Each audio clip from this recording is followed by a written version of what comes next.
ভাই সিদ্ধি তো খাই ছোটোর থেকে খাইতে খাইতে জ্বালা যন্ত্রণা পোহাইতে পোহাইতে এত দূর আইলাম।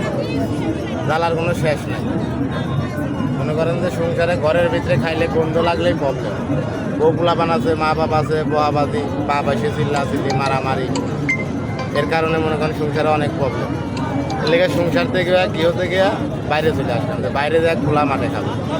যত অলির দরবার আছে সব অলির দরবারে খাবো, ঘুরবো ফিরবো, পাইলে খাইলাম, না পাইলে দরকার নেই। এই যে বসে আছে লালন শাহের মাঠে, মনে করেন যে হ্যাঁ অলি যা খাওয়াচ্ছে তাই খাচ্ছে।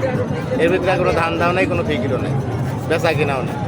ভাই তো মনে হয় টাকা পয়সার জন্য এগুলো এরকম কোনো কিছু না, আপনি তো মনে হয় ভাই টাকা পয়সা সবাই কামায়, সবাই লারে, কিন্তু সাধুরা ওইটা রুবি না ভাই।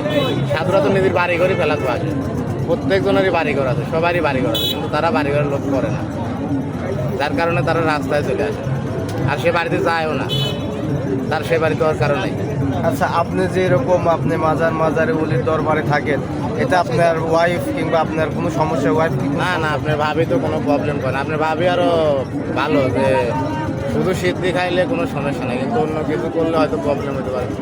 সিদ্ধি, সাধুর সিদ্ধি আপনার ভাবি মনে করেন যে অনুমতি দিয়ে এবং আমার হেল্প করে, সুপা বন্ধু পুরায় দেয়, কাটকাটনি আগায় দেয়, পানি আগায় দেয়, সব কিছু সে আমার হেল্প করে। তার কোনো মানে সে অনেক ভালো, মোট কথা সে আমার সাথে সব কিছুতেই মানে আপনার সে এক কথায় যোগিনী, আপনার যোগিনী, মানে সে আমার সঙ্গিনী, মানে আমার আত্মা, মানে সে আমার আত্মার মতো মিশে গেছে।